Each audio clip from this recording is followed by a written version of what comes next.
The Complete Works of Swami Vivekananda, Volume 2, The Open Secret.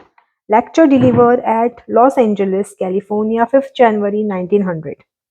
Whichever way we turn in trying to understand things in their reality, if we analyze far enough, we find that at last we come to a peculiar state of things, seemingly a contradiction, seemingly a contradiction, something which our reason cannot grasp and yet is a fact. We take up something, we know it is finite, but as soon as we begin to analyze it, it leads us beyond our reason and we never find an end to all its qualities, its possibilities, its power, its relation. It has become infinite. Take even a common flower that is finite enough. But who is there that can say that he knows all about the flower? There is no possibility of anyone getting to the end of knowledge about that one flower. The flower has become infinite. The flower which was finite to begin with. Take a grain of sand, analyze it. We start with the assumption that it is finite, and at last we find that it is not. It is infinite. All the same, we have looked upon it as finite. The flower is similarly treated as finite some things. So, with all our thoughts and experiences, physical and mental, we may think on a small scale and grasp them as little things, but very soon they elude our knowledge and plunge into apse of the infinite. The greatest and the first thing perceived is ourself. We are also in the same dilemma about existence. We exist. We see we are finite beings. We live and die. Our horizon is narrow. We are here limited and confronted by the universe all around. Nature can crush us out of existence in a moment. Our little bodies are just held together, ready to go to pieces at the moment notice. We know that in the region of action, how powerless we are. Our will is been thwarted, thwarted at every turn. So many things we want to do and how few we can do. There is no limit to our willing. Will, we can will everything, want everything. We can desire to go to the dog star. But how few of our desires can be accomplished? The body will not allow it. Well, nature is against the accomplishment of our will. We are weak. What is true of the flower, of the grain of sand, of the physical world, of and of every thought is a hundredfold more true of yourself or ourself. We are also in the same dilemma of existence, being finite, being infinite at the same time. We are exist. We are like the waves of the ocean. The wave is the ocean, and yet not the ocean. There is not any part of the wave of which you cannot say it is ocean. The name ocean applies to the wave and equally to the every other part of the ocean, and yet it is separate from the ocean. So, in this infinite ocean of existence, we are like wavelets that the same things when we want really to grasp ourselves. We cannot. We have become the infinite. We seem to be walking in dreams. We seem to be walking in dreams. Dreams are all right in the dream mind, but as soon as you want to grasp one of them, it is gone. Why? Not that it was false, but because it is beyond the power of reason, the power of intellectual to comprehend it. Everything in this life is so vast that the intellect is nothing in comparison with it. It refuses to be bound by the laws of intellect. It laughs at the bondage the intellect wants to spread around it, and a thousandfold more so is this the case with the human soul. We ourselves, this is the greatest mystery of the universe. How wonderful it all is. Look at the human eye, how easily it can be destroyed, and yet the biggest sun exists only because your eyes see them. The world exists because your eyes certify that it exists. Think of that mystery. These poor little eyes, a strong light or a pin can destroy them.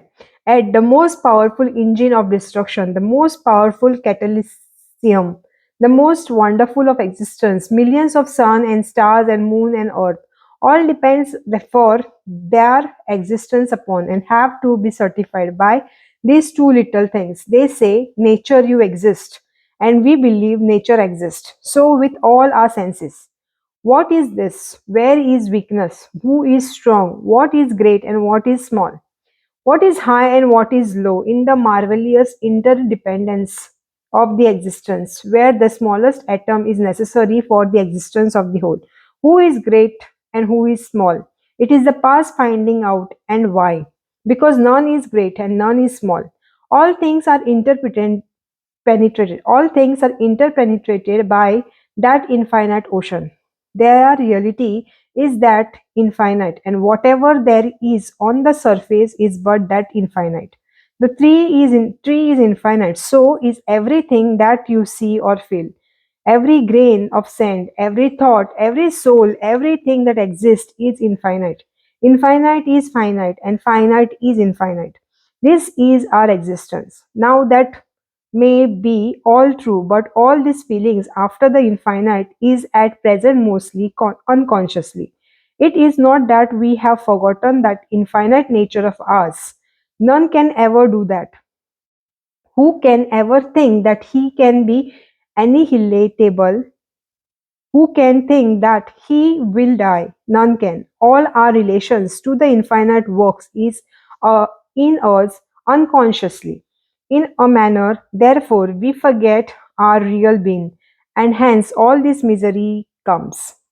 In practical daily life, we are hurt by small things. We are enslaved by little beings. Misery comes because we think we are finite. We are little beings. And yet, how difficult it is to believe that we are infinite beings. In the midst of all the misery and trouble, when a little thing may throw me off my balance, it must be my care to believe that I am infinite. And the fact is that we are, and that consciously or unconsciously we are all searching after that something which is infinite. We are always seeking for something that is free. There was never a human race which did not have a religion and worship some sort of god and god or gods. Whether the god and gods existed or not is no question. But what is the analysis of this psychological phenomena? Why is all the world trying to find or seeking for a God? Why? Because in spite of all this bondage, in spite of nature and this tremendous energy of law grinding us down, never allow us to turn to any side. Wherever we go, whatever we want to do, we are thwarted by this law, which is everywhere. In spite of all this, the human soul never forgets its freedom and is ever seeking it. The search for freedom is the search of all religions, whether they know it or not, whether they can formulate it well or ill. The idea is there. Even the lowest man, the most ignorant, seeks for something which has power over nature's law. He wants to see a demon, a ghost, a god, somebody who can subdue nature, for whom nature is not almighty, for whom there is no law. Oh, for somebody who can break the law. That is the cry coming from the human heart. We are always seeking for someone who breaks the law. The rushing engine speeds along the railway track. The little worm crawls out of its way. We at once say the engine is dead matter, a machine. The worm is alive. Because the worm attempted to break the law, the engine, with all its power and might, can never break the law. It is made to go in any direction man wants, and it cannot do otherwise. But the worm, small and little though it was, attempted to break the law. and avoid the danger. It tried to assert itself against law, assert its freedom, and there was the sign of future God in it. Everywhere we see this assertion of freedom, this freedom of the soul. It is reflected in every religion in the shape of God or gods, but it is all external yet for those who only see the God outside. Man decides that he was nothing. He was afraid that he could never be free. So he went to seek for someone outside of nature who was free. Then he thought that there were many and many such free beings, and gradually he merged them all into one God or gods, one God of gods and Lord of lords.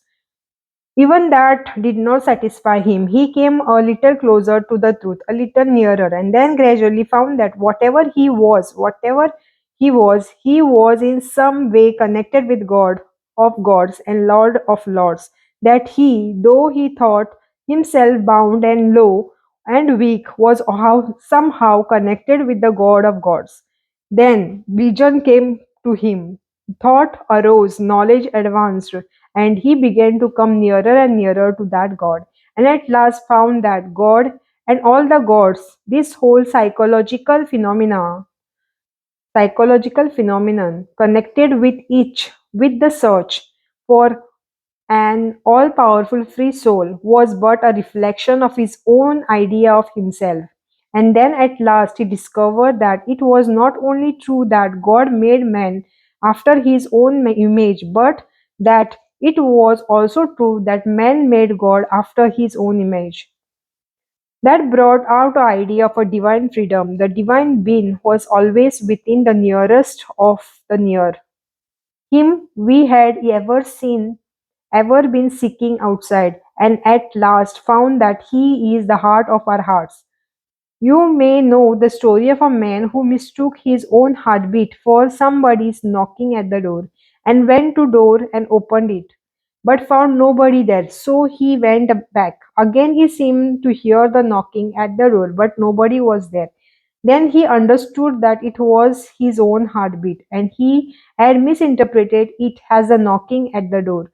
Similarly, man, after his search, finds out that this infinite freedom that he was placing in imagination all the time in the nature outside is the eternal subject, or the internal subject, the eternal soul of souls. This reality he himself. Thus at last he comes to recognize this marvelous duality of existence. The subject, infinite and finite, is one. The infinite being is also the same finite soul. The infinite is a caught, as it were, in the meshes of the intellect, and apparently manifest as finite being, but the reality remains unchanged.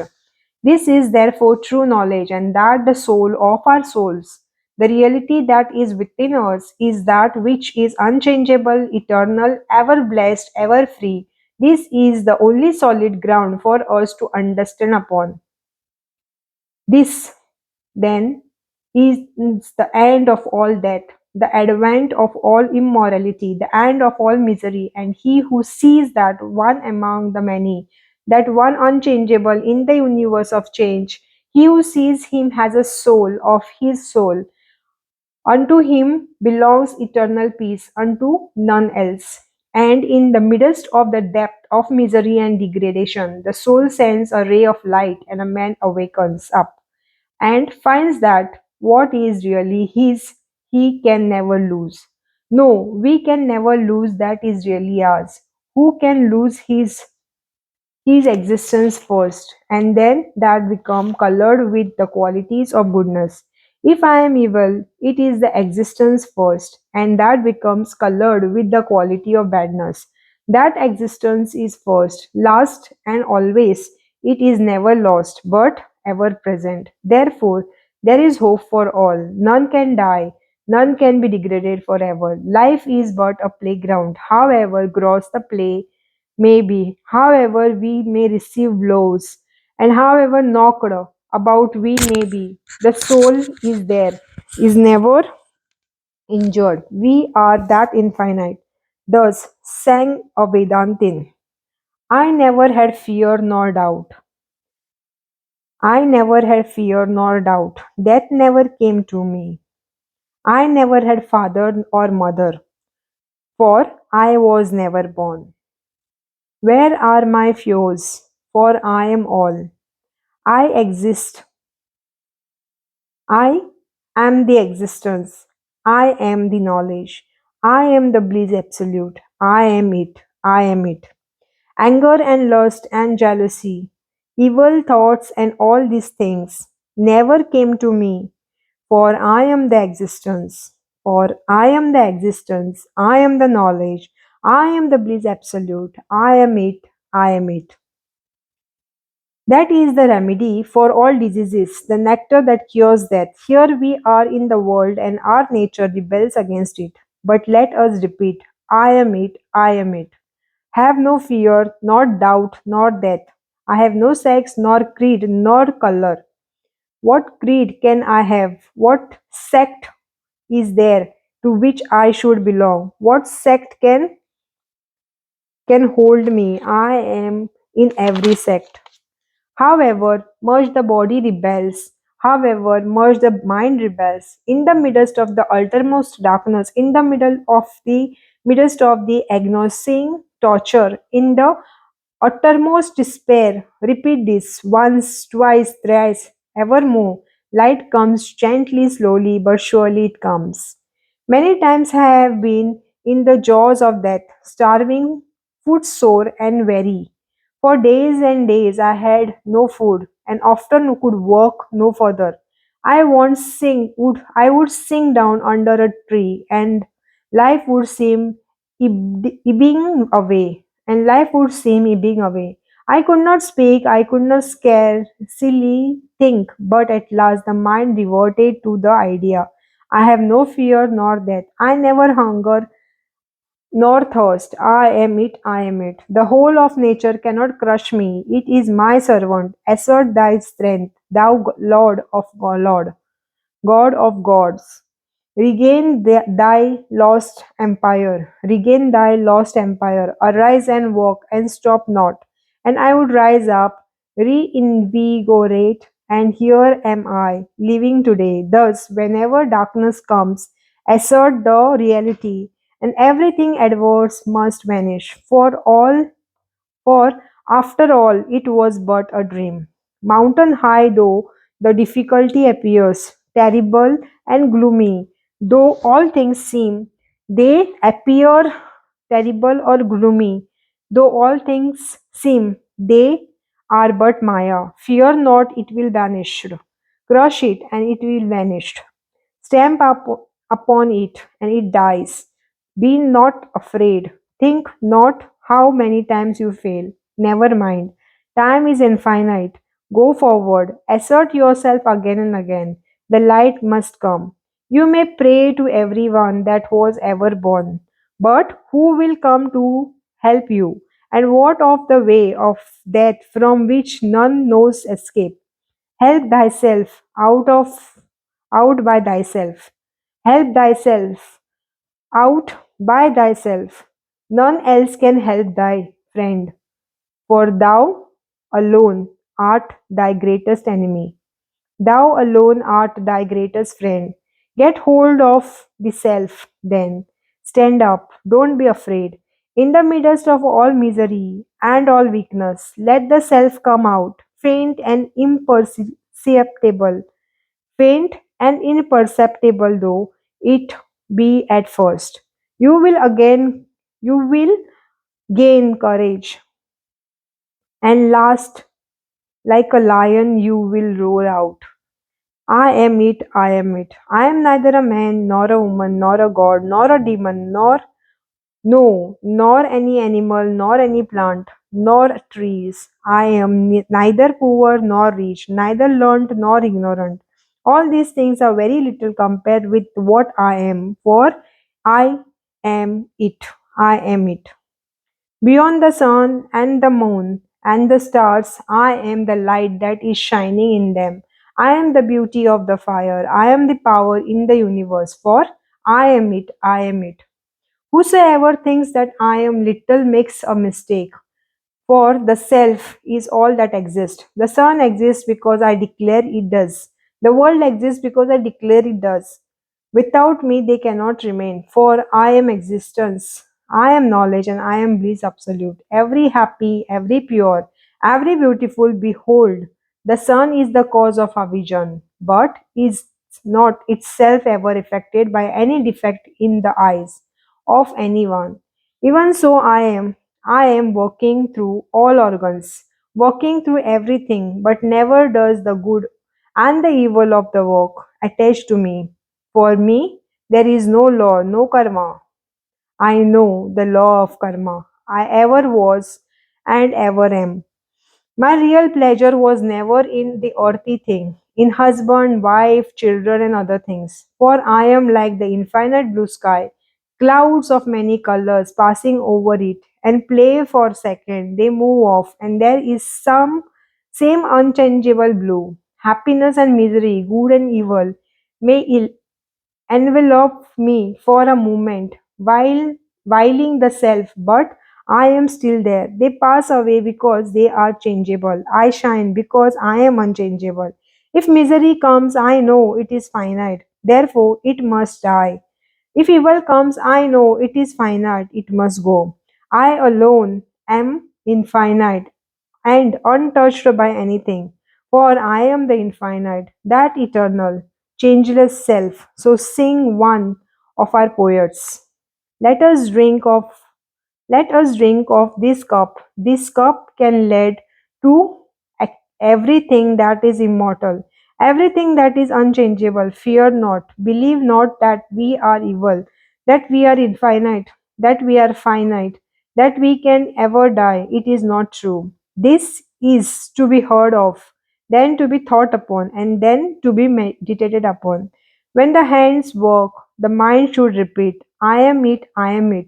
Think of it, dream of it until it becomes bone of your bones, flesh of your flesh, until all the hideous dream of littleness, of weakness, of misery, of evil have entirely vanished, and no more then can the true be hidden from you, even for a moment, and no more true can be hidden from you for even a moment.